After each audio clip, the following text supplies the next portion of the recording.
सगळ्यांना good morning. माझी मराठी एवढी काही चांगली नाही आहे म्हणून अधूनमधून इंग्लिशमध्येही बोलेन, पण मोस्ट ऑफ द टाईम म्हणजे मराठीतच बोलण्याचा प्रयत्न करेन.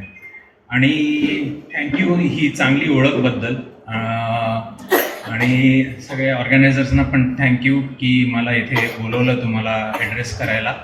आणि आज आपण जसं अध्यक्षांनी सांगितलं की एक हॉट टॉपिक किंवा ज्वलंत टॉपिकवर आपण थोडक्यात, म्हणजे मी काय तुम्हाला बोर करणार नाही आहे, सिंपल वस्तू जे कॅन्सरबद्दल आहे तसं सगळ्यांना माहीत तर आहेच की what are the risk factors, कशामुळे होतं, कशामुळे होतं हा एक प्रश्न अजून सुटला नाही आहे, पण अमुक कारण आपल्याला माहीत आहेत आणि ते आपण अवॉइड केले तर कदाचित आपण कॅन्सरचा इन्सिडन्स कमी करू शकू. आता मी जस्ट एंटर होत असताना हे बोलत होत्या की कॅन्सरचं प्रमाण भारत देशात पुष्कळ वाढत चाललं आहे आणि ही चांगली गोष्ट नव्हे, कारण की संबंध जगात भारत 3ऱ्या नंबरवर येतो कॅन्सरच्या इन्सिडेन्सच्या हिशोबाने. म्हणजे पहिला नंबर आहे US, दुसरा नंबर आहे चायना, 3रा नंबर आहे इंडिया. सो हे रँकिंग आपल्याला काय प्राऊड होण्यासारखं नाही आहे. हे आपल्याला 100वा रँक असेल तर जास्त बरं, पण त्याच्यासाठी आपल्याला सगळ्यांना म्हणजे अवेअरनेस पाहिजे, ॲडिक्वेट डायग्नोसिस पाहिजे. आणि आता तुम्ही रोज पेपरमध्ये वगैरे न्यूजपेपरमध्ये वाचतच असाल, बरेचसे नवीन हॉस्पिटल आता चालू होत आहेत आपल्या महाराष्ट्र स्टेटमध्ये पण, मुंबईत पण आणि संबंध भारतात. जे कॅन्सरच्यासाठी इन्फ्रास्ट्रक्चर जे आपल्याला हवा असतो ते सगळी सुविधा त्या हॉस्पिटलमध्ये उपलब्ध करून देण्याचा प्रयत्न करत आहेत Indian government as well as the current government in Maharashtra also. So हे सगळं कशासाठी की आपल्याला माहीत आहे की हा रोग खूप भयानक आहे. आणि तो भयानक का झाला की बाय अँड लार्ज तो एक सोशल स्टिग्मा मानला जातो. म्हणजे कोणाला असा कॅन्सर झाला तर लोक म्हणजे बघायला लागतात त्याच्याकडे. ही चुकीची गोष्ट आहे. कॅन्सर पण एक नॉर्मल एक डिसीज सारखा आहे आणि जर का आपण तो सोशल स्टिग्मा काढून घेतला तर लवकर डायग्नोसिस करण्यासाठी लोक हॉस्पिटलला जाऊ शकतील आणि लवकर निदान झालं तर मग आपण ते कॅन्सरला क्युअर पण करू शकतो. आणि असे बरेच उदाहरणं आपल्या ऑडियन्समध्ये पण असतील. आणि अमुक मला ओळखीचे चेहरे पण दिसले जे ह्या भयानक रोगावर विजय मिळवून आज आपल्या मध्ये इथे बसलेले आहेत. सो ही एक चांगली गोष्ट आहे आणि आपल्याला त्यांना अभिवादन पण केलं पाहिजे. सो कॅन्सर आपण म्हणतो की भयानक आहे, त्याचे बरेचसे कारण असतात. ते सांगतच होते मी याच्या अगोदर की स्मोकिंग म्हणा, अल्कोहोल म्हणा, लॅक ऑफ एक्सरसाइज म्हणजे ओबेसिटी, लठ्ठपणा म्हणा, हे सगळे कारणभूत असतात ह्या रोगासाठी. आता अमुक कॅन्सर आहेत ज्याच्यात आपल्याला माहिती आहे की एक्झॅक्ट कारण काय आहे. जसं की सर्वायकल कॅन्सर बायकांमध्ये जे होतं ते आपल्याला माहिती आहे की HPV व्हायरस म्हणून व्हायरस असतो त्याच्यामुळे होतो, म्हणून त्याच्यासाठी आपल्याकडे वॅक्सिन पण आहेत आणि त्या वॅक्सिन घेतल्याने आपल्याला तो इन्सिडेन्स कॅन्सरचा कमी करता येतो. असं जॉग्रफिकली बघायला गेलो आपल्या देशात तर कॉमनेस्ट कॅन्सर आता पुरुषांमध्ये बघायला गेलो तर ऑल ओव्हर इंडिया बघायला तर लंग कॅन्सर सर्वात जास्त असतो आणि ओरल कॅन्सर म्हणजे हेड अँड नेक कॅन्सर पुरुषांमध्ये. बायकांमध्ये ऑल ओव्हर इंडिया बघायला गेलो तर सर्वायकल कॅन्सर अजूनही इन्स्पाइट ऑफ द वॅक्सिनेशन आणि improvement in the hygiene conditions all over the country, तरी सर्वायकल कॅन्सर अजूनही बायकांमध्ये इन इंडिया टॉपमोस्ट कॅन्सर आहे. तुम्ही जरा अर्बन एरियाकडे आलात म्हणजे शहरामध्ये बघायला गेलो तर तिथे ही लंग कॅन्सर आणि हेड अँड नेक कॅन्सर पुरुषांमध्ये तर आहेच, त्याशिवाय प्रॉस्टेट कॅन्सर पण इन्सिडेन्स वाढतो पुरुषांमध्ये. त्याचं कारण असंही असू शकेल की आता एवढे सगळे ॲडव्हान्सेस ट्रीटमेंटमध्ये, नॉट जस्ट कॅन्सरमध्ये पण बाकीच्या केसेसमध्ये पण बरेच ॲडव्हान्सेस झाले असल्यामुळे माणसाची जे लाईफ एक्सपेक्टन्सी असते ती वाढायला लागली. आणि जशी लाईफ एक्सपेक्टन्सी वाढायला लागते तसे अमुक कॅन्सर्स असतात, जसं प्रॉस्टेट कॅन्सर तो कॉमनली पुरुषांमध्ये दिसतो. जसं जसं वय वाढत जातं तसं तसं त्याचा इन्सिडेन्स वाढत जातो. सो प्रॉस्टेट कॅन्सर पण एक इम्पॉर्टंट कॅन्सर आहे, मेनली अर्बन एरियाजमध्ये. ऑफकोर्स रुरलमध्ये पण असतो, पण अर्बन एरियामध्ये बायकांसाठी मॅक्सिमम कॅन्सर असतो ब्रेस्ट कॅन्सर. आणि ब्रेस्ट कॅन्सर आता फॉर्च्युनेटली कसं आहे की बराच अवेअरनेस लोकांमध्ये पण असल्यामुळे बरेचसे लोक हेल्थ चेकअप करून घेतात, मॅमोग्राम करून घेतात. आणि बरेचसे तुमच्यासारखे म्हणजे जे प्रतिष्ठानं आहेत ते सोसायटीला मदत करण्यासाठी, जसं आता म्हणाले ते की महिलांसाठी पण, महिलांच्या आरोग्यासाठी पण प्रोग्राम आहे तुमच्याकडे, तसंच ते लोक मॅमोग्राम वगैरे, मोबाईल मॅमोग्राम वगैरे करून घेतात. आणि त्याच्यामुळे अर्ली डिटेक्शन ब्रेस्ट कॅन्सरचा होतो. आणि पूर्वी जो ब्रेस्ट कॅन्सरमध्ये आपल्याला बघायला यायचं की ऑलमोस्ट 50% पेशंट्स एकदम ॲडव्हान्स स्टेजमध्ये यायचे. आणि आता आम्ही आमच्या क्लिनिकमध्ये बघतो तर फक्त 1 किंवा 2% असे पेशंट असतील की जे ॲडव्हान्स कॅन्सर असतात. बाकीचे 98% पेशंट असे असतात की ते अर्ली असतात आणि ज्यांना आपण क्युअर करू शकतो. सो हा एक मेजर इम्प्रूव्हमेंट आहे. आणि मला वाटतं की तसे बरेचसे इम्प्रूव्हमेंट बऱ्याचशा कॅन्सरमध्ये झाले आहेत. तर हे डिटेक्शन, स्क्रीनिंग आणि प्रिव्हेन्शनबद्दल आपण बोललो, म्हणजे adopting healthy lifestyle, giving up smoking, giving up alcohol, less of red meat, हे सगळं आपण जर का केलं तर आपण कॅन्सरचा इन्सिडेन्स त्यातल्या त्यात थोडंफार कमी करू शकतो. आता ते जेनेटिक फॅक्टर्स असतात वगैरे ते तर तुम्ही त्याला फाईट करू शकणार नाही, पण आता तुम्हाला तेही कल्पना झाली, म्हणजे ऐकण्यात आलं असेल की ह्युमन जिनोम प्रोजेक्ट असतो आणि त्याच्यात आपण जिनोमिक ॲनालिसिस वगैरे सगळे लोकांचे आता करू शकतो. ज्याच्यामुळे जर का अजून हे एकदमच फ्युचरिस्टिक आहे की जर का काही आपल्याला अमुक जीन तुटल्यामुळे किंवा तिथे ब्रेकेज झाल्यामुळे जर का कॅन्सर होत असेल तर त्या जीनला रिपेअर आपण बाहेरनं करू शकू का, हा आता संशोधन चालू आहे. आणि त्याला आपण जीन थेरपी म्हणू शकतो. जीन थेरपी अजून एकदम सुरुवातीच्या ह्याच्यात आहे, पण आय एम शुअर की पुढच्या आता आर्टिफिशियल इंटेलिजन्स आणि हे सगळं आपल्याकडे टूल्स असताना ते पॉसिबल होण्याची शक्यता दिसते आहे आता. सो प्रिव्हेन्शन झालं. आता ट्रीटमेंटबद्दल पण थोडंसं थोडक्यात सांगतो की अमुक कॅन्सर जे पूर्वी आपण विचार करायचो की ह्याला काही ट्रीटमेंटच नाही आहे, फॉर एक्झाम्पल मेलानोमा, ते आपल्या देशात एवढा जास्त होत नाही, पण तेही त्याचेही इन्सिडेन्सेस आहेत. असं नाही आहे की मेलानोमा होतच नाही, मेलानोमा होतो. मेलानोमा म्हणजे स्किनचा कॅन्सर असतो जे टिपिकली गोऱ्या लोकांमध्ये होतो आणि वसईचे बरेचसे लोक गोरे असतात, मी बघितलं आहे ते.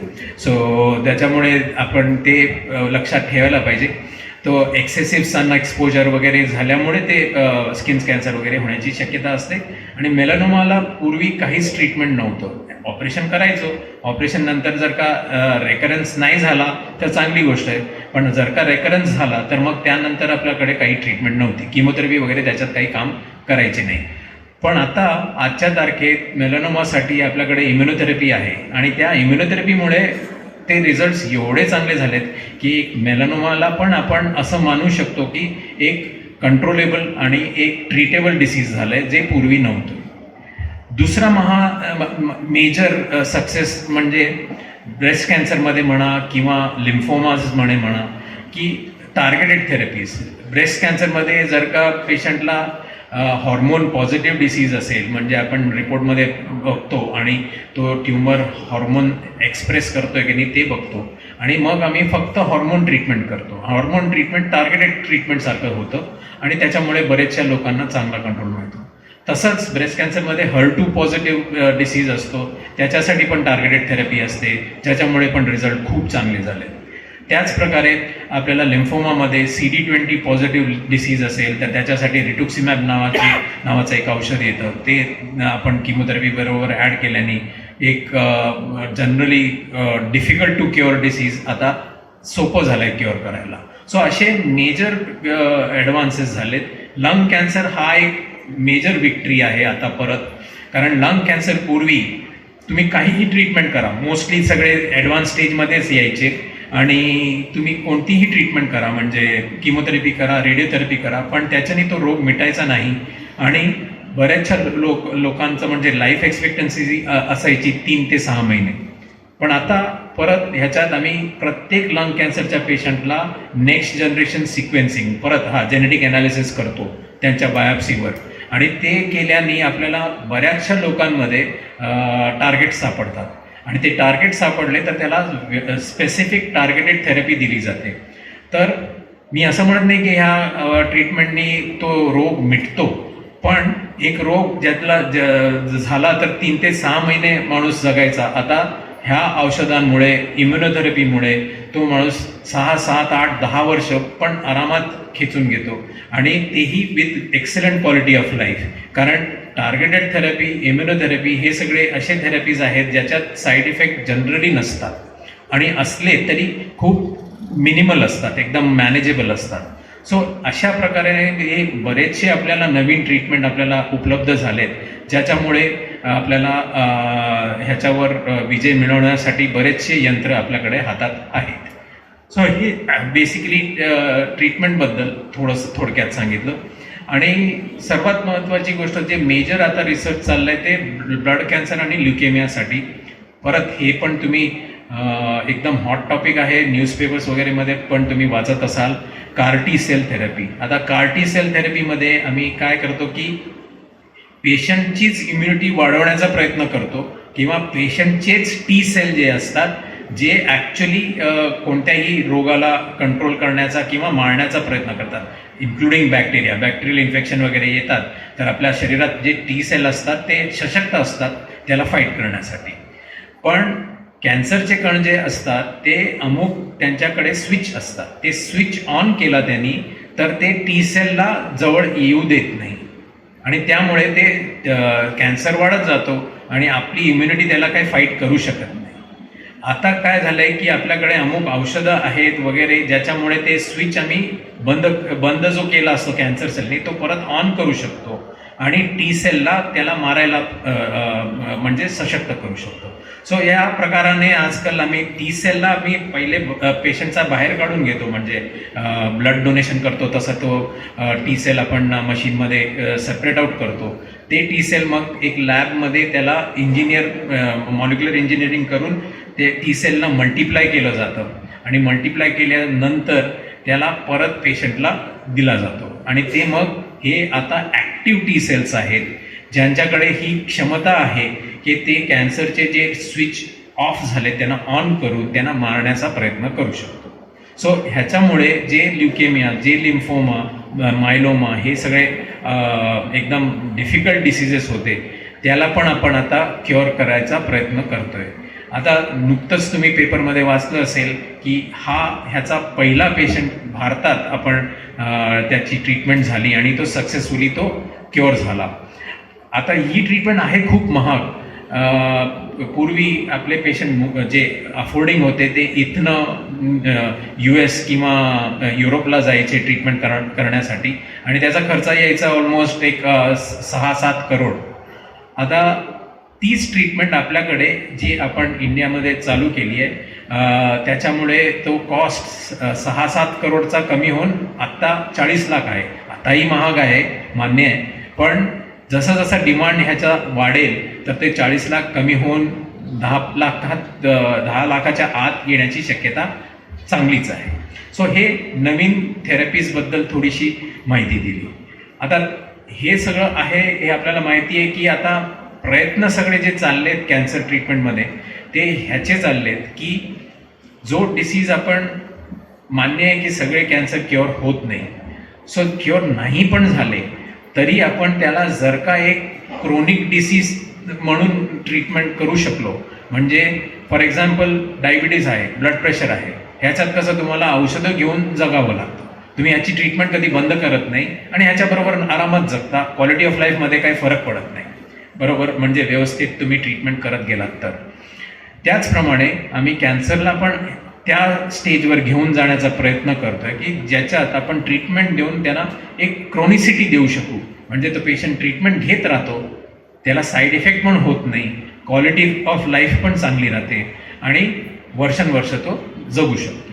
सो आता बऱ्याचशा रोगांमध्ये ते आपण प्रॅक्टिकली अचीव करू शकतोय आणि तीही एक चांगली गोष्ट आहे. पण तरी ॲज आय सेड की ते क्युरेबल नसून आपल्याला इनक्युरेबल कॅन्सरचा पण फेस करावा लागतो आपण जनरली. तर त्याच्यासाठी आजकाल आम्ही खूप त्याच्यावर एम्फसिस देतोय की पेलेटिव्ह केअर आणि सपोर्टिव्ह केअर. आता पेलेटिव्ह केअर आणि supportive care by and large सगळे डॉक्टर्स त्याला दुर्लक्ष करतात. म्हणजे डॉक्टर्सना कळतं की आता या पेशंटला काही ट्रीटमेंट तर आपण देणार नाही आहोत, तर त्या पेशंटकडे दुर्लक्ष केला जातो. ती चुकीची गोष्ट आहे. Patient at the end of the day patient आहे, त्याला रिलीफ हवा.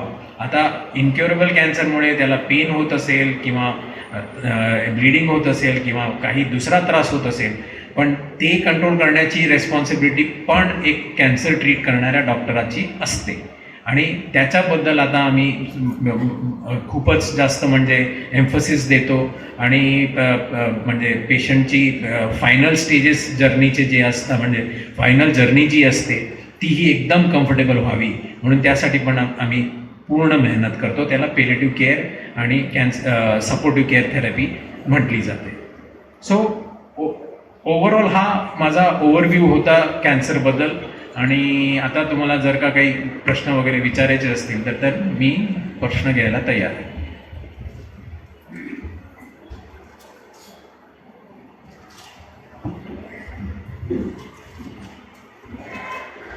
Thank you doctor. आपण कॅन्सरबद्दलची बऱ्यापैकी बेसिक माहिती आम्हाला दिली आणि त्याही पलीकडे जाऊन कॅन्सर ट्रीटमेंटसाठी जी ॲडव्हान्स टेक्नॉलॉजी येते आहे ते जे तुम्ही आम्हाला सांगितलं हे सर्वसामान्यांसाठी खूपच दिलासादायक आहे. तरी देखील आमच्या मनामध्ये असे काही प्रश्न आहेत, काही प्रश्नांची उत्तरं आपल्या बोलण्यामध्ये आलेली आहेत, पण तरी देखील अजून आम्हाला त्याच्यातून जाणून घ्यावं असं वाटतं. आपण उत्तर देताना काही उदाहरणं दिलीत तर ते आम्हाला जास्त बरं होईल. आपले अनेक पेशंट इकडे आपल्या हॉलमध्ये बसलेले आहेत की ज्यांच्या आपल्या ट्रीटमेंटमुळे त्या तिथपर्यंत येऊ शकलेले आहेत. त्याबद्दल आपल्याला धन्यवाद. कॅन्सरचं प्रमाण तर खूप वाढत चाललेलं आहे. आपण ऐकलं परवाच्या पेपरमध्ये होतं की लवकरच इंडिया ही कॅन्सरची राजधानी होते. आमच्याही भागामध्ये दरवर्षी कॅन्सरचे काही ठरलेले बळी आहेत, ते बळी काही कमी होत नाही. तर ह्या एकूण याबद्दल आपलं मत काय, म्हणजे याच्याशी आपण सहमत आहात की आपल्याला असं वाटतं की प्रमाण कमी होत चाललं आहे? कॅन्सरचं प्रमाण तर कमी होत नाही आहे, ते तर नक्की आहे, ते वाढतच चाललं आहे. इनफॅक्ट आता मी जनरली त्याचा 2-3 कारणं असू शकतील. एक मी सांगितलं तुम्हाला की अवेअरनेस वाढला आहे म्हणून लोक आता समोर यायला लागलेत.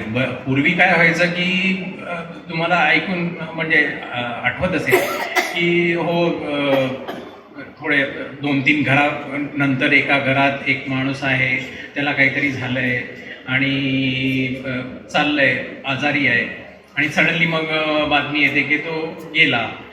नंतर आपल्याला एक संशय येतो की कदाचित कॅन्सर झाला असावा त्याला. पण असे सिच्युएशन्स आता होत नाही आहेत. आता काही त्रास झाला तर बाय अँड लार्ज सगळे प्रयत्न करतात त्याला डायग्नोज करण्याचा, आणि म्हणून ते कॅन्सर आहे हे आपल्याला लवकर कळतं की लेट कळतं, पण कॅन्सर आहे एवढं नक्की कळतं. सो अवेअरनेसमुळे आता अनडायग्नोज्ड केसेस जात नाही आहेत आणि आपण त्याच्यामुळे थोडा कॅन्सरचा इन्सिडेन्स वाढला आहे. रिपोर्टिंग वाढला आहे कॅन्सरचा. म्हणजे पूर्वी बरेचसे केसेस होऊन जायचे पण तो रिपोर्ट करायचे नाही लोक. आता ते होत आहेत म्हणून आपल्याला वाटतं की कॅन्सरचा इन्सिडेन्स वाढला आहे. तो एक कारण. दुसरा कारण असा की लाईफस्टाईल चेंजेस. आपण सगळ्यांनी वेस्टर्न पॉप्युलेशनचा, वेस्टर्न कंट्रीजचा म्हणजे खूप जास्त आपण त्याला फॉलो करायला बघतो आणि एपिंग द वेस्टर्न कल्चर म्हणजे सेम कॉपी करतोय आपण, आणि त्याच्यामुळे पण बरेचसे लाईफस्टाईल चेंजेस आलेत आणि ते लाईफस्टाईल चेंजेसमुळे पण कॅन्सर वाढायला लागला. काय लाईफस्टाईल चेंजेस की स्मोकिंग म्हणा किंवा अल्कोहोल. पूर्वी आपल्या देशात त्याचा प्रमाण एवढा जास्त नव्हता. एकेकाळी. पण हळूहळू ते वेस्टर्न इन्फ्लुएन्स आल्यामुळे smoking, alcohol consumption, non vegetarian food stuffs वगैरे ते घेतल्यामुळे ते करायला लागले, तर म्हणून पण थोडाफार कॅन्सरचा इन्सिडेन्स वाढला. सो हे दोन मेन कारण असू शकतात की ज्याच्यामुळे कॅन्सरचा इन्सिडेन्स वाढतोच आहे, कमी होत नाही. आपण डॉक्टर लाईफस्टाईलबद्दल आता बोललात, फार उत्तम आहे की आमच्या भागातली जरा लाईफस्टाईल थोडीशी अजून वेगळी आहे की आमच्या खाण्यामध्ये नॉनव्हेजचं प्रमाण थोडं जास्त आहे.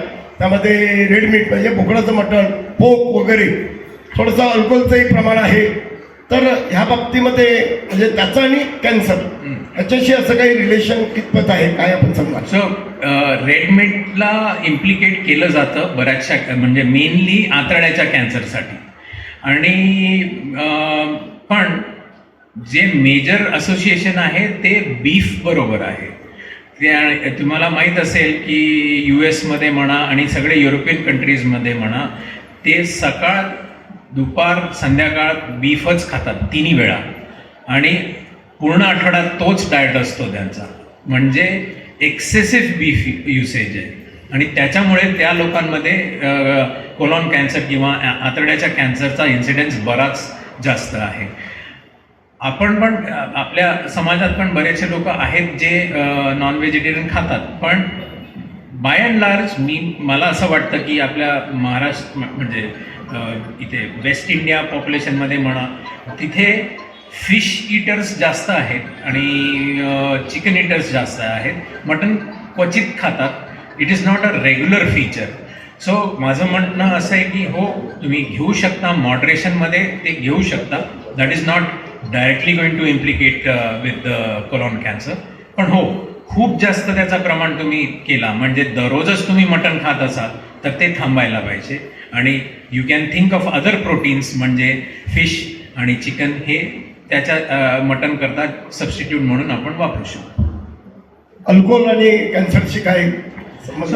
सो जनरली असं म्हटलं जातं की अल्कोहोल पण मॉडरेशनमध्ये, म्हणजे 1-2 पेगपर्यंत चालतं. पण जर का तुम्ही बिंज ड्रिंकिंग कराल आणि तेही रेग्युलरली कराल, तर त्यांनी नक्कीच, म्हणजे लाईक बरेचसे लोक आपण ऐकून असतो की त्याला दररोजच प्यावं लागतं. आता त्याला क्रोनिक अल्कोहोलिक म्हणतो आपण. आमचं म्हणणं असं आहे की तुम्ही अल्कोहोल कधी कधी घेतलं तर त्याला काय प्रॉब्लेम नाही आहे, पण as a regular feature everyday तुम्हाला घ्यायचं असेल आणि तसं काय करायला गेला तर हो, then you will be not just कॅन्सरसाठी ते एक हाय रिस्क फॅक्टर आहे असं नाही आहे. अल्कोहोलमुळे तुम्हाला हार्टचे प्रॉब्लेम होऊ शकतात, तुमचा डायबिटीस खराब होऊ शकतो, तर त्याच्यामुळे शरीराचे बरेचसे दुसरे रोग पण होऊ शकतात. सो तेही एक प्रमाणातच केलेलं बरं. हो, सोडलेलं तर अतिउत्तम. बरोबर आहे. सर्व मर्यादित असलं तर सगळंच मर्यादित राहतं. डॉक्टर मगाशी आपण बोलताना वॅक्सिनबद्दल आपण बोलला, प्रतिबंधात्मक. So- तर हे वॅक्सिन म्हणजे खरं प्रभावी आहे. त्याच्यात जे HPV वॅक्सिन जे आहे, So आणि कोणत्या वयामध्ये घ्यायला पाहिजे? हो, तेही सांगतो. सो बेसिकली मी बोलताना पण बोललेलो की सर्वायकल कॅन्सर बायकांमध्ये एक मेजर किंवा टॉपमोस्ट कॅन्सर आहे, आणि फॉर्च्युनेटली त्याच्यासाठी आपल्याला कल्प्रिट ऑर्गॅनिझम आपल्याला माहिती आहे. सो त्याला ह्युमन पॅपिलोमा व्हायरस म्हणतो आपण, आणि ह्युमन पॅपिलोमा व्हायरस ते 3-4 स्ट्रेन असतात ज्याच्याने ते होण्याची शक्यता असते सर्वायकल कॅन्सर. फक्त तो एकच कारण नाही आहे. तो व्हायरस ट्रान्समिट कसा होऊ शकतो, बेसिकली जे लोक सेक्शुअली म्हणजे ॲक्टिव्ह झाले तर त्यांना हा व्हायरस पसरण्याची शक्यता असते. सो आयडियल एज हे, आता आपल्याकडे वॅक्सिन आहे, 2 वॅक्सिन आहेत मेनली. गार्डासिल नावाचा एक वॅक्सिन आहे आणि सर्वरिक्स नावाचा वॅक्सिन आहे.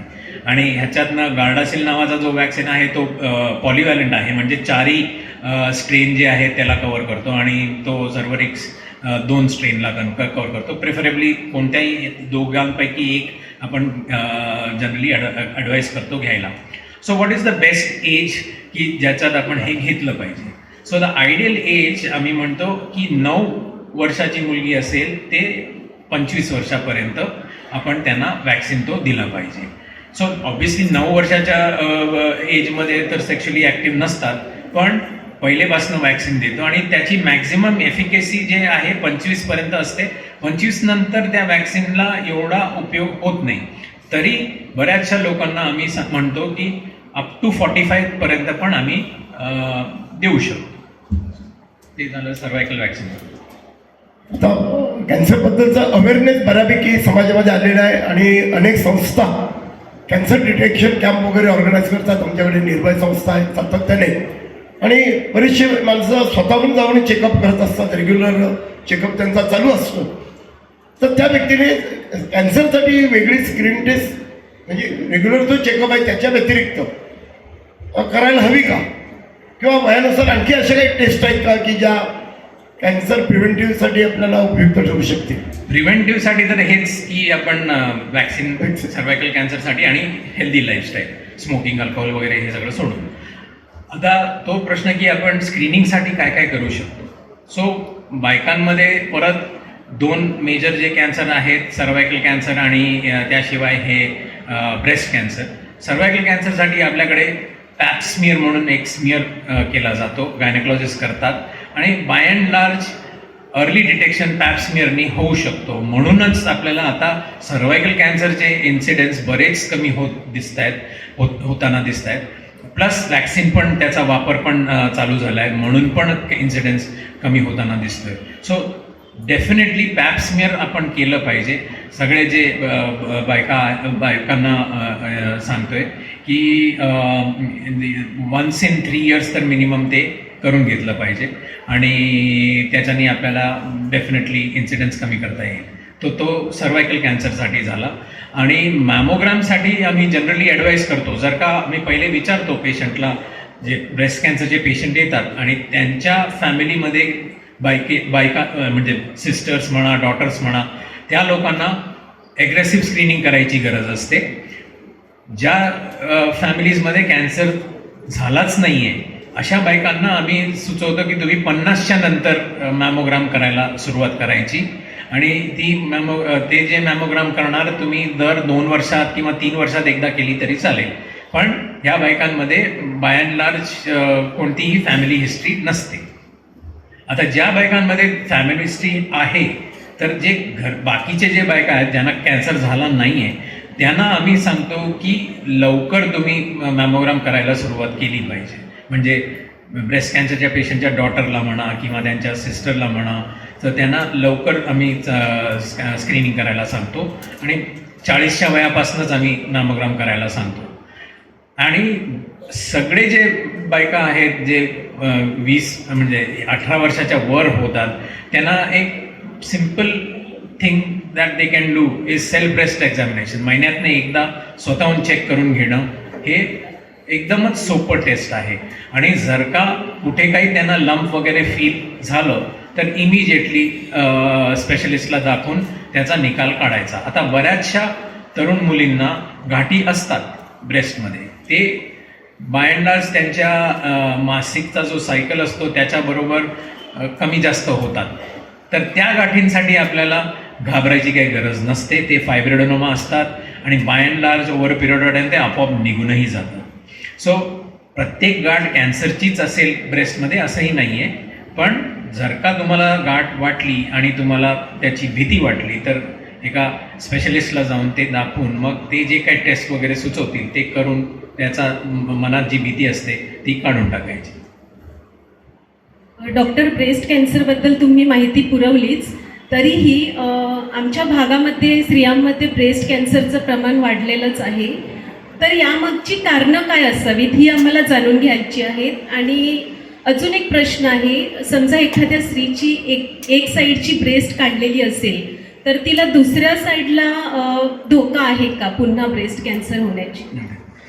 सो इन्सिडेन्स वाढला आहे ब्रेस्ट कॅन्सरचा नक्की, हे अर्बन पॉप्युलेशनमध्ये नक्कीच वाढला आहे. पण अगेन त्याला असा ठोस एक काही कारण नाही आहे. जसं सर्वायकल कॅन्सरमध्ये आपल्याला माहीत होतं की व्हायरसमुळे होतो, पण ब्रेस्ट कॅन्सरमध्ये तसा एक ठोस कारण नाही आहे. पण अगेन तेच लाईफस्टाईल चेंजेस बरेचसे झालेत, एक्सरसाइज करत नाही, लेट लग्न होतात आणि मग मुलं झाली तर त्यांना ब्रेस्ट फिडिंग होत नाही. तर हे सगळे वेरियस फॅक्टर्स आहेत ज्याच्यामुळे कॅन्सरचं प्रमाण कदाचित ब्रेस्ट कॅन्सरचं प्रमाण वाढलं आहे. अगेन तेही डायटरी पण असू शकतो. फॅट म्हणजे प्रोसेस्ड फूड जे घेतो त्याच्यामुळे इन्सिडेन्स थोडा वाढू शकतो, अल्कोहोलमुळे वाढू शकतो, लॅक ऑफ एक्सरसाइजमुळे वाढू शकतो. हे सगळे ऑब्वियस फॅक्टर्स आहेत ज्याच्यामुळे तो कॅन्सरचा इन्सिडेन्स ब्रेस्टचा वाढला आहे. आता दुसरा त्यांनी प्रश्न विचारला की एका ब्रेस्टचं ऑपरेशन झालं आहे, दुसऱ्या साईडला होण्याची शक्यता आहे का? हो, ऑलमोस्ट एक 20 ते 25% चान्सेस आहे की तुम्हाला दुसऱ्या ब्रेस्टमध्ये पण होण्याची शक्यता असते. म्हणून या सगळ्या पेशंट्सना आम्ही रेग्युलर फॉलोअप ठेवतो. लोकांना कंटाळा येतो वसईहून हिंदुजाला यायला, पण तरी आम्ही सगळ्या पेशंटना बोलवतो की वर्षातनं एकदा मॅमोग्राम करून आम्हाला दाखवायला यायचंच. सो त्याच्याने आपल्याला आम्ही फक्त एक ट्रॅक रेकॉर्ड ठेवतोय की दुसऱ्या ब्रेस्टमध्ये जर काही दिसलं आपल्याला तर त्याचा इमिजिएटली आम्ही इलाज करू शकू, आणि म्हणून आम्ही सगळ्यांना रिगरस फॉलोअप करायला सांगतोच. आपण त्याचा ब्रेस्ट कॅन्सरबद्दल बोललात. काही डॉक्टर ब्रेस्ट रिमूव्ह करायचं सजेस्ट करतात, काही रेडिएशन केलं तरी चालेल असं सजेस्ट करतात. नाही, आपला सल्ला काय असेल? सो तो एक मेजर प्रश्न असतो सगळ्या बायकांना ज्यांना ब्रेस्ट कॅन्सर झाला असतो की सर्जन त्याकडे जातात तर ते विचारतात त्यांना की तुम्हाला ब्रेस्ट वाचवायचा आहे की पूर्ण काढून टाकायचं आहे. आणि एक नेक्स्ट इन्स्ट्रक्शन त्यांना असा दिला जातो की जर का तुम्ही पूर्ण ब्रेस्ट काढून टाकला तर मग रेडिएशनची गरज नाही आहे, आणि ब्रेस्ट वाचवला तर रेडिएशनची गरज आहे. पण ह्या पद्धतीने मी समजावून सांगत नाही माझ्या पेशंटना. मी सांगतो की शरीराचा कोणताही अंग जर का आपण वाचवू शकलो तर वाचवायला पाहिजे. आता हे प्रेस्टिज म्हणजे सायकोलॉजिकल इश्यू असतो एका बाईला की ब्रेस्ट हा जर का काढून टाकायचा विचार येतो कोणत्याही बाईच्या मनात, तर मग it has significant psychological repercussions. तर त्यांना जर का ती संधी दिली गेली की आपण वाचवू शकतो तर इट्स अ गुड थिंग. आणि मी जनरली फेवरमध्ये आहे की आपण ब्रेस्ट कन्झर्व केलं पाहिजे, करता आलं तर. आता तो इव्हेंच्युअली फायनल डिसिजन असतो सर्जनचा टेबलवर त्याला असं वाटलं की तो ब्रेस्ट कन्झर्व करायला जातोय पण होत नाही आहे आणि मॅस्टेक्टॉमी करावी लागते आहे, म्हणजे पूर्ण ब्रेस्ट करावा लागतोय, तर तो त्याचा डिसिजन आहे आणि तो केलाच पाहिजे. पण जर का वाचवता आलं तर वाचवायलाही पाहिजे अशी माझी समजूत आहे. हो, वाचवल्यानंतर आपल्याला रेडिएशन नक्की घ्यावं लागतं, कारण बाकीच्या ब्रेस्टला स्टराईल करण्यासाठी आपल्याला रेडिएशन घ्यावं लागतं. पूर्वी ती भीती असायची की रेडिएशन घेतल्याने बराच त्रास होतो वगैरे वगैरे, पण आजकालचे जे मशीन आले आहेत त्याच्यामुळे ब्रेस्टला जो रेडिएशन दिला जातो ते विदिन 6 months तो एकदम नॉर्मल अपिअरिंग ब्रेस्ट होऊन जातो. आणि म्हणून तो रेडिएशनची भीती ठेवून आपण ब्रेस्ट काढून टाकायचा ती मान्यता चुकीची आहे. अजून एक इम्पॉर्टंट वस्तू की बरेचसे जे केसेस असतात ब्रेस्ट कॅन्सरचे त्याच्यात तुम्ही मॅस्टेक्टॉमी केली तरीही नंतर अमुक केसेसमध्ये रेडिएशन घेण्याची पाळी येते. असं नाही आहे की मॅस्टेक्टॉमी म्हणजे पूर्ण ब्रेस्ट काढून टाकला तर 100% रेडिएशनची गरज नाही पडणार, असंही नाही आहे.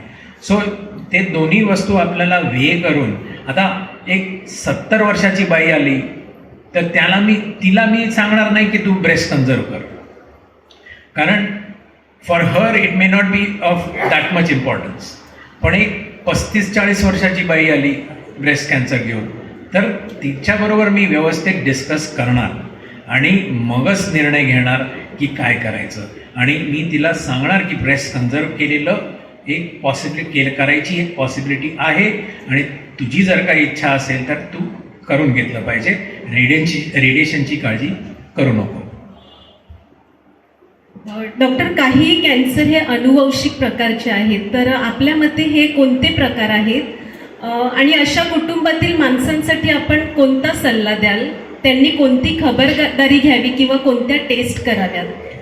सो त्या सर्वात पहिला तर हा ब्रेस्ट कॅन्सरच येतो. मी म्हटलं की सगळ्या त्या ब्रेस्ट कॅन्सर जे तिला झालं आहे त्या बाईच्या घरात जे फिमेल रिलेटिव्ज आहेत, म्हणजे डॉटर्स म्हणा किंवा सिस्टर्स म्हणा, तर त्या सगळ्या लोकांना आम्ही ऑलवेज म्हणजे केअरफुल राहायला सांगतो. त्यांना सांगतो की मॅमोग्राम करत राहायला पाहिजे तुम्हाला नियमित प्रमाणे दर 2 वर्षात वगैरे सेल्फ ब्रेस्ट एक्झामिनेशन. पण आता नवीन टेस्ट असा आहे की आपण ज्या ब्रेस्ट कॅन्सरच्या पेशंटलाच BRCA1 BRCA2 म्हणजे ब्रेस्ट कॅन्सर अँटीजन 1 आणि ब्रेस्ट कॅन्सर अँटीजन 2 हे टेस्ट करायला सांगतो. आणि बरेचसे लोक निगेटिव्ह येतात, पण अमुक लोक जे पॉझिटिव्ह येतात त्यांच्या केसमध्ये त्यांच्या डॉटर्सना किंवा त्यांच्या बहिणींना वगैरे येण्याची शक्यता जास्त पॉसिबल असते. आता एक्स्ट्रीम केसेसमध्ये उदाहरणार्थ की अँजेलिना जोली नाव ऐकलं असेल सगळ्यांनी, बरोबर, ॲक्ट्रेस हॉलिवूडची. तर तिच्या फॅमिलीमध्ये एक्सेसिव्ह फॅमिली हिस्ट्री होती. म्हणजे तिच्या आईला कॅन्सर होता, ब्रेस्ट कॅन्सर, तिच्या मावशीला ओव्हरीजचा होता, तिच्या आईच्या बहिणींना कॅन्सर होता, हिच्या बहिणीला कॅन्सर होता. म्हणजे बराच प्रकार म्हणजे जास्त प्रमाणात कॅन्सर त्यांच्या फॅमिलीमध्ये होता, आणि तेही ब्रेस्ट आणि ओव्हरीचा. सो तिने ठरवलं की आपण काहीतरी केलं पाहिजे. तर तिच्या आईचा BRCA1 BRCA2 केला गेला, तो पॉझिटिव्ह आला. तर मग नंतर तिने असं ठरवलं की मला हे कॅन्सरची कटकट नको, म्हणून तिने काय केलं, दोन्ही ब्रेस्ट प्रोफॅलॅक्टिकली, तिला कॅन्सर नव्हता पण दोन्ही ब्रेस्ट काढून टाकले ऑपरेट करून, दोन्ही ओव्हरीज काढून टाकले ऑपरेट करून. आता हे एकदमच इंडियन सिनारिओमध्ये म्हणजे इंडियन बायकांना हे पटणं जरा कठीण असतं की नसताना, मला काहीच रोग नसताना मी हे सगळं का करू, हा प्रश्न येतो. आणि अगेन म्हणून मी जेव्हा पण जेनेटिक काउन्सिलिंग करायचा प्रयत्न करतो किंवा त्यांना सांगायचा प्रयत्न करतो की तुम्ही BRCA1 BRCA2 तुम्ही करायला सांगताय, पण जर का पॉझिटिव्ह आला तर हे सगळं करायची तुमची तयारी आहे का. ही तयारी असेल ऑब्व्हियसली मग केली पाहिजे आणि त्याचे अप्रोप्रिएट स्टेप्स घेतले पाहिजे. आणि ॲज अँजेलिना जोलीने केलं, तिने मग ब्रेस्ट रिकन्स्ट्रक्शन केलं. That is only for cosmetic purpose. ओव्हरीजचं तर काही करू शकत नाही. She became menopausal at a very early age. पण these are certain radical steps one can take if there is a genetic predisposition. तर हे झालं ब्रेस्ट कॅन्सरबद्दल. कोलॉन कॅन्सरबद्दल पण आहे, ज्याच्यात आपण असं म्हणू शकतो की ते अनुवंशिक असू शकतं. आणि by and large colon cancer झाला कोणाला तर त्यांच्या नेक्स्ट पिढीमध्ये होण्याची शक्यता आहे, आणि ते अर्ली एजमध्ये होतं. म्हणजे 20 वर्षाच्या मुलाला झाला किंवा 25 वर्षाचा. सगळ्या कोलॉन कॅन्सरच्या फॅमिलीला आम्ही सांगतो की त्यांनी नियमितप्रमाणे म्हणजे स्टूलचा ऑकल्ट ब्लड टेस्ट येतो, फिकल ऑकल्ट ब्लड टेस्ट, तो वर्षातनं एकदा केला पाहिजे. आणि दरवर्षी किंवा दर 2 वर्षात एकदा हे कोलोनोस्कोपी केली पाहिजे. त्याच्याने अर्ली डिटेक्शन होऊ शकतो आणि आपण प्रॉपर त्याचा ट्रीटमेंट करू शकतो.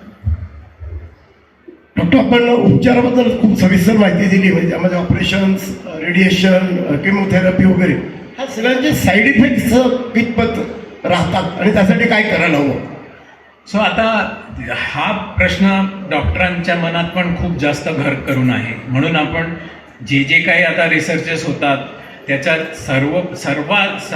सगळे जे स्टडीज होतात त्याच्यात एक मुख्य एंड पॉईंट हाच असतो की क्वालिटी ऑफ लाईफ कशी. तुम्ही एवढी ट्रीटमेंट करताय, चांगले रिझल्ट्स येत आहेत, बरोबर आहे, पण at the end of the day चांगले रिझल्ट मिळून जर का माणूस अंथरुणातच पडून राहिला तर त्या रिझल्टचा काही उपयोग नाही.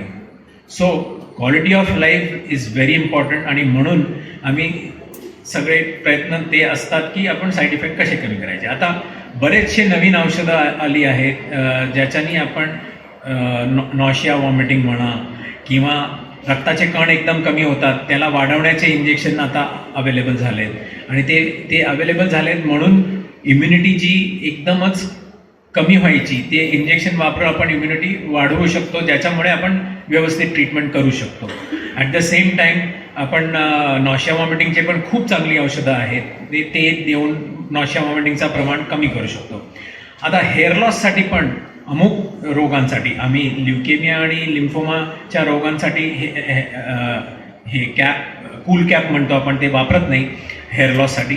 पण ब्रेस्ट कॅन्सर, ओव्हेरियन कॅन्सर, ह्या सगळ्या कॅन्सरमध्ये आम्ही नक्कीच पेशंटला तो ऑप्शन देतो की जर का तुम्हाला खूप काळजी वाटत असेल हेअर लॉस होईल त्याची, आणि तुम्हाला असं वाटत असेल की तुम्ही समाजात वगैरे नॉर्मली राहू शकणार नाही, तर तो ऑप्शन घेऊ शकता. सो हे काय असतं की एक ट्रीटमेंट चालू असताना एक मशीन आहे, कूलिंग मशीन, आणि त्याला एक कॅप कनेक्टेड असतो, तो पाईपनी कनेक्टेड असतो. त्या पाईपमधनं ते नॉर्मल कूलंट असतो, तो त्यातनं त्या पाईपमधनं त्या कॅपमध्ये फ्लो होतो. आता त्या कॅपमध्ये फ्लो झाला तर तो स्काल्प जो आहे त्याला कम्प्लिटली थंड करून टाकतो, म्हणजे एकदम कूल करून टाकतो स्काल्पला. आणि स्काल्पला कूल केलं तर तिथे रक्ताचा जो सप्लाय असतो तो कमी होतो किंवा होत नाही. टेम्पररी आहे ऑब्व्हियसली, ते पूर्ण ट्रीटमेंट संपेपर्यंत तुम्हाला कॅप घालून बसायचं नाही आहे, फक्त ट्रीटमेंटच्या वेळी बसायचं. सो ब्लड सप्लाय तिथे कमी झाला तर ड्रग पोचत नाही, तिथे ड्रग पोचला नाही तर हेअरफॉल होत नाही. तर ह्या पद्धतीने आम्ही कूल कॅप ह्याचाही वापर सुरू केला आहे. आता that comes at an added cost. एक बऱ्याचशा ठिकाणी म्हणजे आमच्याकडे पण आहे, आमच्याकडे अराउंड 2-3 हजार एक्स्ट्रा चार्ज करतात त्याला, but otherwise it's a good option. आणि ह्या प्रकारे आम्ही प्रयत्न करतो की आपण होईल तेवढं ते साईड इफेक्ट्स वगैरे कमी करण्याचा प्रयत्न करतो. बरेचसे औषधांची वेगवेगळे साईड इफेक्ट असतात. आता अमुक लोकांना डायरिया होतो, अमुक लोकांना कॉन्स्टिपेशन होतो, पण तेच आपल्याला अँटिसिपेट करायचं आहे. डॉक्टरचं काम तेच असतं की आम्ही अँटिसिपेट करतो की हे सगळे प्रॉब्लेम होऊ शकतात आणि त्याच्यासाठी आम्ही ऑलवेज सोल्युशन पेशंटला दिलाच असतो. ट्रीटमेंट संपून घरी जातात पेशंट तर त्यांना सांगितलं जातं की हे तुम्ही SOS औषधं वापरू शकता. आणि सर्वात महत्त्वाची गोष्ट की ॲक्सेसिबिलिटी, म्हणजे डॉक्टर आणि patient should be able to access the doctor. आणि ही आमच्या हॉस्पिटलसाठी एक खूप मी गर्व घेतो या गोष्टीचा की आमचे सगळे डॉक्टरांचे, म्हणजे कॅन्सर ऑन्कॉलॉजीची गोष्ट सांगतोय, आमचे सगळ्या डॉक्टरांचे नंबर पेशंटकडे असतातच. माझाही नंबर सगळ्यांकडे असतो. सो कधीही त्यांना काही प्रॉब्लेम वाटला, रात्री अपरात्री पण ते फोन करतात. आणि मला नाही वाटत की आजपर्यंत कोणी पेशंटनी कंप्लेंट केले की तुमचा फोन स्विच ऑफ आला. आता येत असेल पण जनरली नाही. डॉक्टर, कॅन्सर आणि त्याचा फॉलोअप फार किती महत्त्वाचं आहे, तुम्ही पुन्हा पुन्हा ते अधोरेखित केलेलं आहे. पण एखादं असं उदाहरण द्याल का, म्हणजे नाव न घेता, की ज्यामुळे आम्हाला ते जरा अधिक त्याचं महत्त्व कळेल. म्हणजे फॉलोअप पाळणारे आणि फॉलोअप टाळणारे याच्यामध्ये तुम्हाला आलेला अनुभव. सो फॉलोअप करणं हे महत्त्वाचं आहे. मी ब्रेस्ट कॅन्सरबद्दल तर सांगतोच आहे. आता माझी एक पेशंट आहे, तिला मी लहान असताना, म्हणजे ती असेल एक 17-18 वर्षाची असेल किंवा 20 वर्षाची असेल, तर तेव्हा तिला लिम्फोमा झालेला आणि खूप खराब स्थितीत ती आलेली. ICUमध्ये होती. तिथनं तिला बाहेर काढलं, तिला बरं केलं, झाली तिची ट्रीटमेंट, संपली, क्युअर झाली. लग्न झालं तिचं, आता मुलगाही झाला एक वगैरे. आता ती आहे ऑलमोस्ट 40 वर्षाची असेल, 40-42 वर्षाची असेल. पण तिने अमुक टाईमपर्यंत फॉलोअप केला, मग सोडून दिला फॉलोअप. आता फॉलोअप सोडला ती चुकीचं केलं असं मी म्हणत नाही आहे, पण अशी घटना घडू शकते. काय की आता जर का ती फॉलोअप करत राहिली असती तर मी टेस्ट प्रत्येक वेळी काही ना काही ते टेस्ट केले असते, किंवा मी तपासलं असतं तिला, तर मला काही वेगळं दिसलं असतं तर मी लगेच दुसरे काही टेस्ट केले असते. तर झालं असं की तिला ब्रेस्टमध्ये लंप आला, आणि ब्रेस्टमध्ये लंप आला, मग लगेच ती माझ्याकडे परत आली. आता मी तिला मॅमोग्राम वगैरे करून आता तिला 4 तारखेला तिचा ऑपरेशन आहे. सो ह्या पद्धतीने फॉलोअप करणं गरजेचं असतं. इवन ब्रेस्ट कॅन्सरचे बरेचशा पेशंटना रेकरन्सेस होण्याची शक्यता असते, आणि आम्ही बघितलं आहे की अमुक लोकांना 20-25 वर्षानंतर पण रेकरन्स झाला आहे ब्रेस्ट कॅन्सरचा. सो एक आपण रेग्युलर फॉलोअप ठेवला, असं मी म्हणत नाही की आपण रेकरन्स होऊच देणार नाही. रेकरन्स व्हायचा असेल तर तो होईल, पण फायदा त्याच्यात असा असतो की रेकरन्स जो होतो तो आम्ही अर्ली डिटेक्ट करू शकतो आणि अर्ली डिटेक्ट झाला तर आम्ही त्याला परत क्युअर करण्याची शक्यता असते. डॉक्टर, इथे पुरुष वर्ग बराच आहे, त्यामध्ये सिनियर सिटीजन, मगाशी आपण प्रोस्टेट कॅन्सरबद्दल बोललो, तर विशिष्ट वयानंतर प्रोस्टेट एनलार्ज होणं आणि प्रोस्टेट कॅन्सर ह्याच्यामध्ये कसा फरक तो बायोप्सी केल्यानंतरच कळतो की त्याचे आणखी काही सिम्पटम दिसतात आणि साधारणपणे कोणत्या वयामध्ये PSA टेस्ट करायला हवी? चांगला प्रश्न आहे हा. कारण हो, सिनियर सिटीजन तर आता मी म्हटलं की आपलं लाईफ एक्सपेक्टन्सी वाढत चाललंय, तर ऑब्व्हियसली बरेचसे सिनियर सिटीजन्स सोसायटीमध्ये वाढायला लागले. सो मेजर पुरुषांसाठी मेजर इश्यू तोच असतो की बिनाईन एनलार्जमेंट ऑफ प्रॉस्टेट. तुम्ही सोनोग्राफी करायला जातात ते म्हणतात पोस्ट व्हाईट रेसिड्यू जास्त आहे आणि तुमचा प्रॉस्टेट एनलार्ज आहे, पण तो बिनाईन आहे. तो बिनाईन आहे ते कसं कळतं आपल्याला? तर बाय अँड लार्ज कोणत्याही बिनाईन प्रॉस्टेटिक एनलार्जमेंटसाठी ऑलवेज ॲडवायझेबल की युरोलॉजिस्टला दाखवायला हवं. तर युरोलॉजिस्ट जनरली काय करतात? डिजिटल रेक्टल एक्झामिनेशन करतात, म्हणजे रेक्टममधनं बोट टाकून ते टेस्ट करतात आणि प्रॉस्टेटला तपासतात. त्या प्रॉस्टेटमध्ये ते ग्लँडचे कंटूर्स एकदम व्यवस्थित म्हणजे फील होतात आणि एकदम त्याच्यात काही खाडा खोबाडा नसेल आणि व्यवस्थित असेल तर बाय अँड लार्ज तो बिनाईन असतो.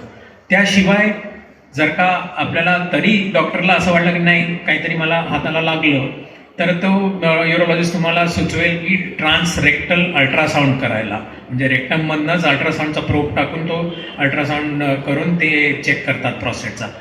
बाय अँड लार्ज ट्रस्ट केल्याने आपल्याला क्लिअरली कळतं ते बिनाईन एनलार्जमेंट आहे की त्याच्यात काही सस्पिशियस दिसतंय. जर का काही सस्पिशियस दिसलं तर मग बायोप्सी करावी लागते. सो हा ओव्हरऑल डिजिटल रेक्टल एक्झामिनेशन करणं आणि त्याच्याबरोबर PSA करणं.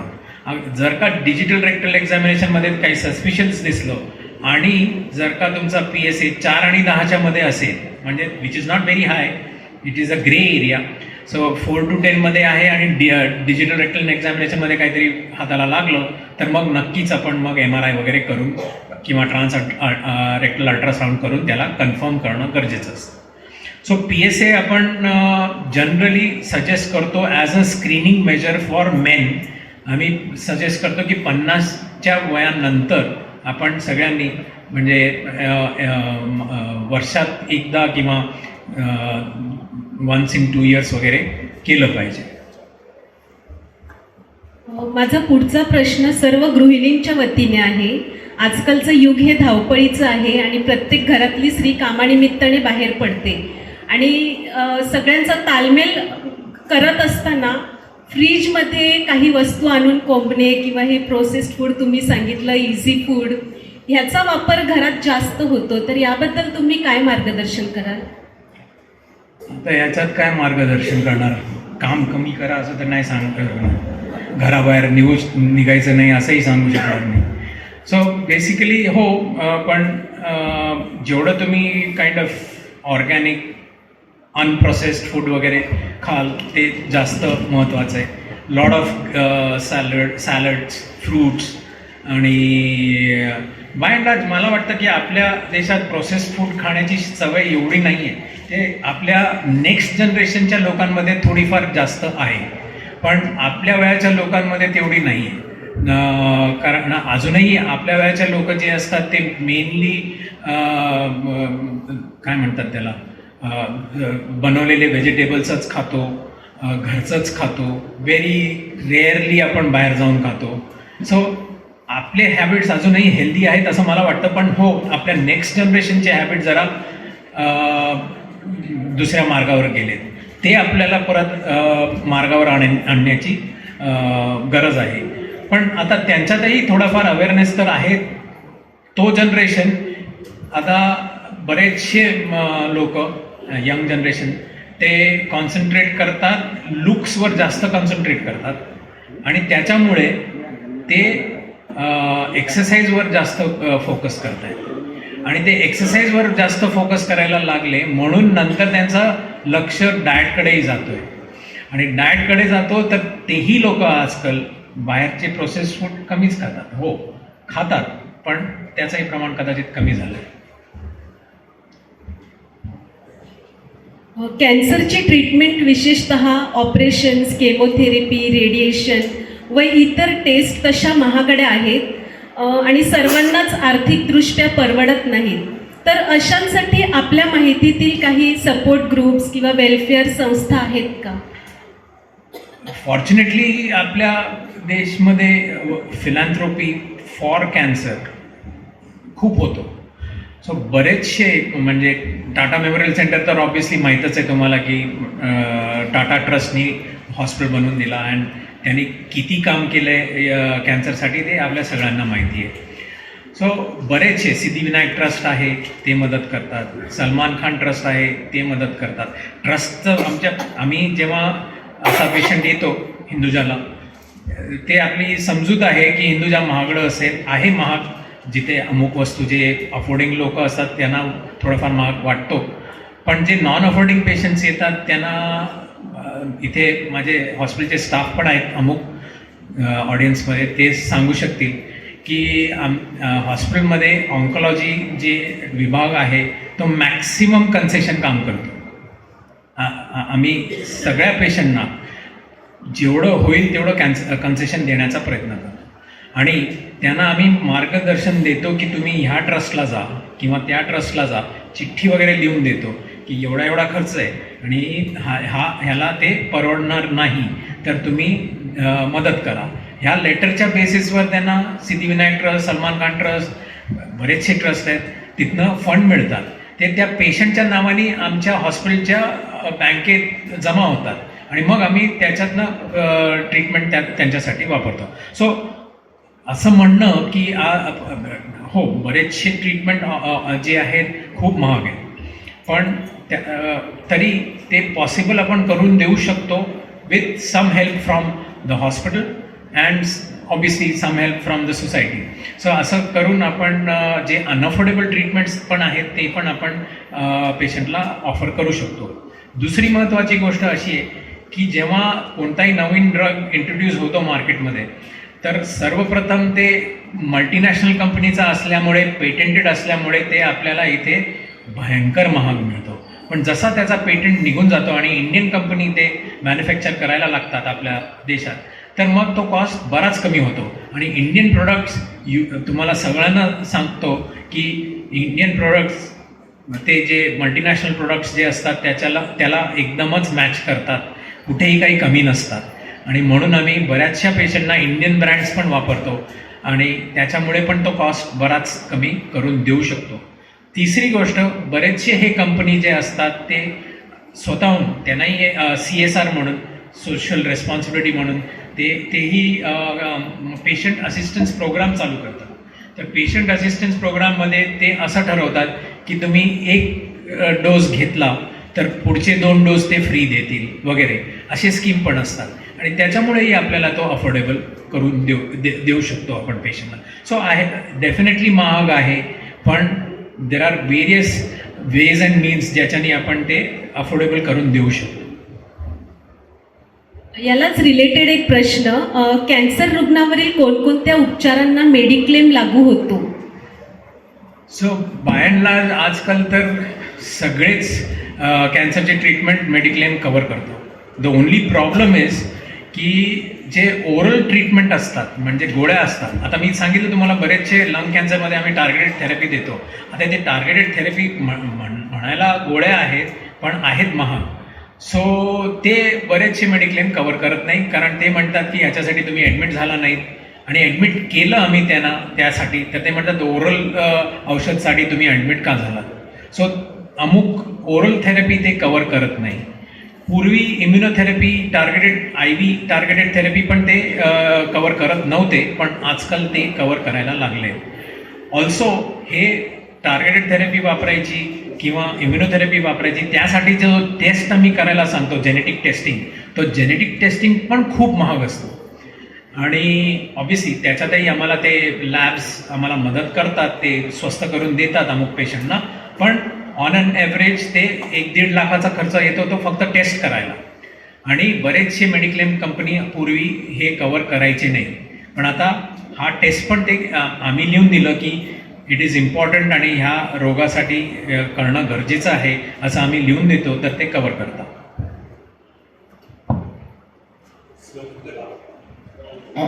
अगदी आपण आता शेवटाकडे जातो.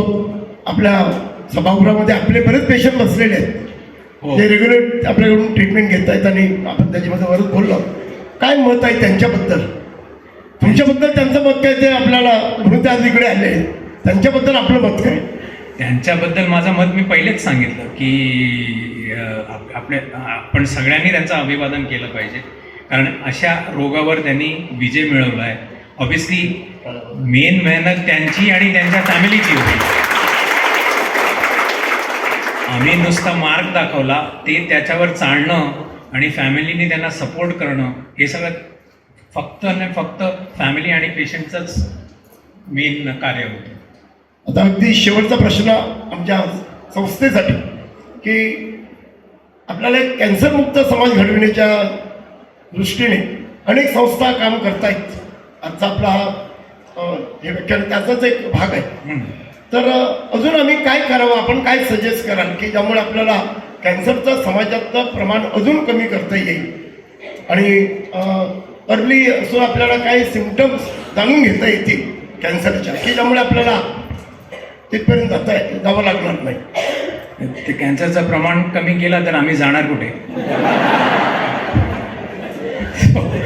तसं नाही आहे, पण ऑब्व्हियसली हे हेल्दी लाईफस्टाईल, एक्सरसाइजेस वगैरे ते सगळं तर आपल्याला करायचं आहेच. कॅन्सर मुक्त करणं ही चांगलीच गोष्ट आहे, पण ती होण्याची शक्यता कमी वाटते.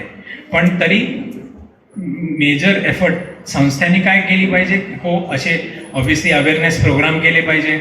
मॅमोग्राम, PSA टेस्टिंग, असे स्क्रीनिंग टेस्टिंगचे प्रोग्राम केले पाहिजे, जिथे सगळ्यांना बोलवून टेस्टिंग केलं जाईल वगैरे.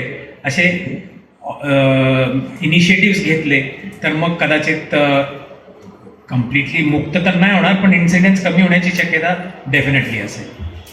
म्हणजे अशी एखादी कुठली टेस्ट आपण सुचवू शकता का की आम्ही संस्था पुढाकार घेऊन लोकांमध्ये ती टेस्ट करू? नक्की. ते मॅमोग्राम केलं पाहिजे, ते तर पॅप स्मिअर केलं पाहिजे, PSA टेस्टिंग केलं पाहिजे आणि स्टूल ऑकल्ट ब्लड टेस्ट केलं पाहिजे. आता बरेचसे स्क्रीनिंगमध्ये ते CA-125, CA-53, CA-99, CEA वगैरे करतात. ती चुकीची गोष्ट आहे, ते करायची काही गरज नाही आहे. पण हे 4 टेस्ट तर नक्की केले पाहिजे. एक की PSA, stool occult blood test, mammogram आणि पॅप स्मिअर. आपण यांना काही विचार? एकच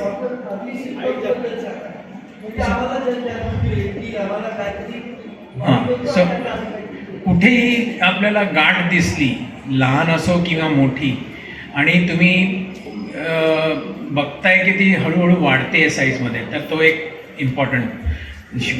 हेड अँड नेक कॅन्सरसाठी बघायला गेलं तर बऱ्याचशा लोकांना आपण इग्नोर करतो की अल्सर झाला तर आपण असा विचार करतो की कदाचित खाण्यापिण्यात आपण काही आलं असेल किंवा तिखट खाल्लं असेल म्हणून तोंड आलं असं म्हणतो आपण. बरेचदा ते अल्सरच सुरुवातीचं चिन्ह असू शकतो, आणि तो अल्सर जर का असंच आला असेल तर तो 1 आठवडा 10 दिवसात बसायला पण पाहिजे, पण नाही बसला आणि वाढत गेला तर again that is a symptom. खोकला आला, खोकल्यात रक्त पडलं तर अगेन अ सिम्पटम.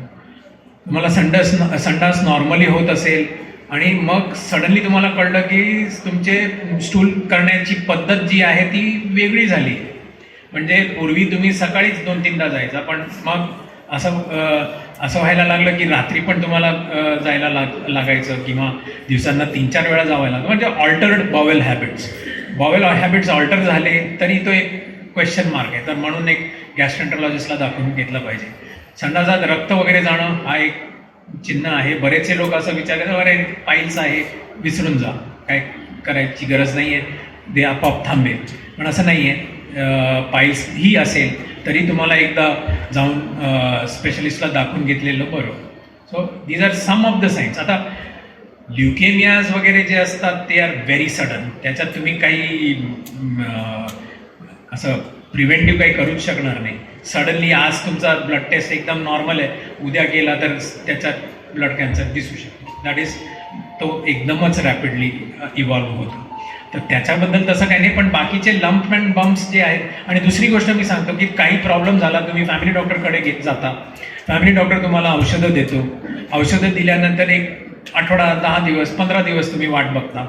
त्या 15 दिवसात जर का तुम्हाला बरं नाही वाटलं तर मग तुम्ही ॲटलिस्ट एक MD फिजिशियनकडे जायला पाहिजे. तो MD फिजिशियन मग एक्स्ट्रा टेस्ट करेल, त्याच्यात काही नवीन सापडेल आणि कदाचित मग तुम्हाला स्पेशलिस्टकडे जावं लागेल. पण फॅमिली डॉक्टरनी दिलेल्या औषधानंतर जर का आठवड्यात बरं वाटलं तर मग ऑब्व्हियसली हे सगळं पुढचं करण्याची काही गरज नसते. डॉक्टर साहेब, हे प्रबोधन प्रतिष्ठान आहे, ही जनजागृती करण्यासाठी निरनिराळी व्याख्याने आयोजित करतात. आपण आज आलात आणि आम्हाला चांगली माहिती दिलेली आहे, त्याबद्दल आम्ही मनापासून आभार मानतो. माझा प्रश्न एक वेगळा आहे, तो असा आहे की इकडे जे जमलेले लोक आहेत आत्तापर्यंत जे आहेत, त्यातले जवळजवळ 80 ते 90% लोक हे सगळे नोकरी करणारे आहेत. नोकरी करणार रोज सकाळी जातात, येतात. आम्ही घरामध्ये काही वस्तू आणतो आणि ती फ्रीजमध्ये ठेवतो आणि ती फ्रीजचे वापरतो. आणि बाजारामध्ये जे फ्रूट मिळतात ते पण आम्हाला सरळ मिळत नाही, चांगलं म्हणजे केमिकल वापरलेले. त्यानंतर आपलं चिकन आहे ते पण तसंच आहे. अशा प्रसंगी आम्हाला जेव्हा कॅन्सर डिटेक्ट होतो आणि जेव्हा तो आम्हाला समजतं की किंवा तुम्हीच आम्हाला सांगता रिपोर्टमध्ये की तुम्हाला सेकंड स्टेज आहे, थर्ड स्टेज आहे, तर अशा वेळेला आमची ऐपत नाही. आम्ही सगळं 4-5 लाख रुपये खर्च करणारी माणसं आणि तुम्ही सांगता 40-50 लाख रुपये खर्च करा, तर अशा वेळेला आम्हाला ट्रीटमेंट स्टॉप करायची आहे पेशंटला किंवा त्याच्या नातेवाईकांना. तर आम्ही ती स्टॉप करू शकतो का? आम्हाला अधिकार आहे का? म्हणजे ट्रीटमेंट चालू आहे आणि तुम्हाला कळलंय की आता रोग वाढतोय आणि तुम्हाला स्टॉप करायची. सो हे डिस्कशन ह्याच्याबद्दल मी पहिले बोलताना पण बोललो की आता आजकाल आम्ही सगळे जास्त एम्फसिस पेलिटिव्ह केअरवर देतोय, बरोबर. त्याचा अर्थ काय? त्याचा अर्थ तुम्ही ट्रीटमेंट घेतली पण तो ट्रीटमेंट विफल झाला, त्याला काही उपयोग झाला नाही आणि रोग परत वाढायला लागला. जेव्हा रोग वाढतो तेव्हा मी नक्कीच परत पेशंट आणि फॅमिलीशी डिस्कस करतो की आता जो रोग वाढला आहे, आता मी कोणतीही ट्रीटमेंट करेन त्याने तो रोग मिटणार नाही आहे, बरोबर. आणि ह्यापुढे मी जी काय नवीन ट्रीटमेंट करेन ते महागडी पण असेल. जर का आपल्याला करायची आहे तर मग आपण त्याचे स्टॅटिस्टिक देतो की ह्या औषधाने 30% चान्स आहे तुम्हाला फायदा होण्याचा, या औषधाने 50% चान्स आहे फायदा होण्याचा, आणि खर्च पण सांगतो. आणि मग पेशंट परत येतो आणि सांगतो की हे काही मला अफोर्ड होत नाही आहे. तर मग आम्ही त्यांना सुचवतो की मग आपण काहीच नाही करायचं, फक्त तुमची क्वालिटी ऑफ लाईफ चांगली राहावी आणि तुम्हाला रोगामुळे त्रास व्हायला नको म्हणून जे काय औषधं आम्हाला द्यायची आहेत तेवढी आम्ही देतो. आणि त्यांना सांगतो की ह्यापुढे मग तुम्ही कुठल्याही हॉस्पिटलमध्ये दाखल होऊ नका, कारण ती एक नीजर्क रिॲक्शन असते. घरी असताना काही इमर्जन्सी झाली तर लगेच आपण जवळच्या हॉस्पिटलमध्ये घेऊन जातो आणि मग ते चक्कर परत चालू होतात. ते परत मग इन्व्हेस्टिगेशन करणार, परत मग हे करणार ते करणार आणि व्हेंटिलेटरवर ठेवणार वगैरे. आम्ही पहिलेपासूनच तो निर्णय घेऊन टाकतो की आपण व्हेंटिलेटरवर नाही ठेवणार, पुढची कार्यवाही नाही करणार आणि जे व्हायचं ते घरीच होऊ द्यायचं. तर हा सपोर्ट पण आम्ही देतो. डॉक्टर, अगदी शेवटचा प्रश्न. खूप वेळ तुम्ही उभे राहून उत्तर. बरेचसे कॅन्सर हे अन्न भेसळीमधून होतात. अन्नामध्ये जी भेसळ होते आणि रस्त्यावर काही किंवा जंक फूड वगैरे, तर ह्याच्यावर फूड कॉर्पोरेशन किंवा फूड अँड ड्रग कॉर्पोरेशनचं काही कंट्रोल किंवा आपण त्यासाठी काही त्यांना हे करता का? अनफॉर्च्युनेटली याच्यासाठी तर आपला देश एवढा मोठा आहे आणि इट इज प्रॅक्टिकली इम्पॉसिबल की फूड कॉर्पोरेशन ऑफ इंडिया आहे, पण काय ते स्टेप्स घेऊ शकतील आत्तापर्यंत घेऊ शकले नाही आहेत, ह्यापुढे घेऊ शकतील अशी शक्यता नाही आहे. सो आय डोंट थिंक की that really will help.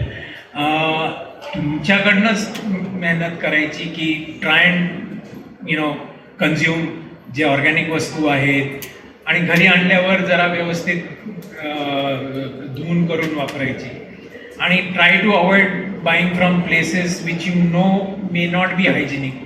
So असं थोडं आपलंच हे करावं लागतं. आपलं अवेअरनेसच फार महत्त्वाचं आहे. Thank you doctor. आपण खूप वेळा बसायला हरकत नाही.